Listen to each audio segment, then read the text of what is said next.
మన ముకుంద జ్యువెలర్స్ వారి నూతన బ్రాంచ్ ఈ నెల 20న జూబ్లీ హిల్స్ లో ఘన ప్రారంభం. ఓపెనింగ్ సందర్భంగా అన్ని జ్యువెలరీపై ఉన్న VA మీద ఫ్లాట్ 10% తగ్గింపు, నో మేకింగ్ ఛార్జెస్.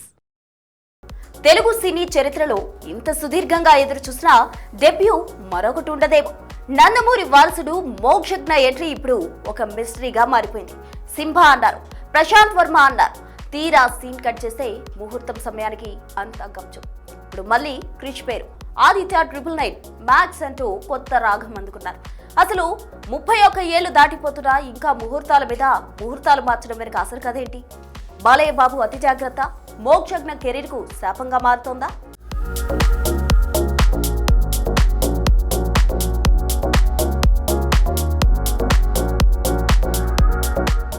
నందమూరి అభిమానులు కళ్ళు కాయలు కాచేలా ఎదురు చూసి అలిసిపోయారు. వారసుడు వస్తున్నాడు, ఇదిగో అదిగో అంటూ ఏళ్లు గడిచిపోతున్నాయి.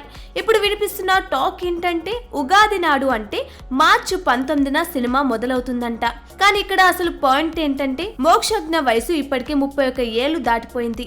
టాలీవుడ్ లో టాప్ హీరోలంతా ఈ వయసుకే డజను సినిమాలు పూర్తి చేసి సెటిల్ అయిపోతే మన వారసుడు మాత్రం ఇంకా కొబ్బరికాయ కొట్టడానికి ముహూర్తం చూసుకుంటున్నాడు.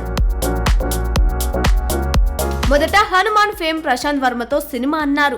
ఫ్యాన్స్ అంతా సింబా వస్తున్నాడని పండగ చేసుకున్నారు.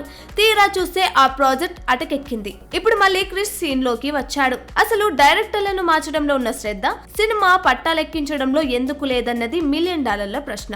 బాలయ్య తన మనసులో ఉన్న కథను క్రిష్ కి ఇచ్చారని చెప్తున్నారు. కానీ క్రిష్ ట్రాక్ రికార్డ్ చూస్తే గౌతమి పుత్ర, శాతకర్ణి తర్వాత హిట్ అన్నదే లేదు. పైగా హరిహర వీరమల్లు లాంటి సినిమాలను మధ్యలోనే వదిలేసిన క్రిష్ ను నమ్మి మోక్షజ్ఞ బాధ్యతను అప్పగించడం ఒక పెద్ద రిస్క్ కాదా?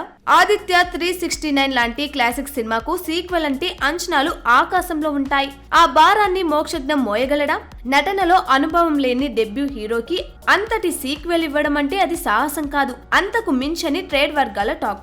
బాలయ్య బాబు తన మైండ్ లో 5-6 కథలు ఉన్నాయని చెప్తున్నారు. కానీ ఆ కథలు బయటకు వచ్చేసరికి మోక్షజ్ఞ వయసు 40 దాటేలా ఉంది. ఏదేమైనా మార్చి 19న కొబ్బరికాయ కొడతారో లేక మళ్ళీ ఇంకో ముహూర్తం కోసం వాయిదా వేస్తారో చూడాలి. 31 ఏళ్ల వయసులో డెబ్యూ అంటే ఇప్పటికే చాలా లేట్ అయిపోయింది. ఇకనైనా ప్రయోగాలు పక్కన పెట్టి సినిమాను సెట్స్ పైకి తీసుకెళ్తే బెటర్. లేదంటే ఆదిత్య 999 మ్యాక్స్ అనేది కేవలం ప్రకటనలకే పరిమితమయ్యేలా ఉంది. చూడాలి, ఈసారైనా ఉగాదికి గుడ్ న్యూస్ చెప్తారా లేక ఎప్పటిలానే వెనక్కి వెళ్ళిపోతారా?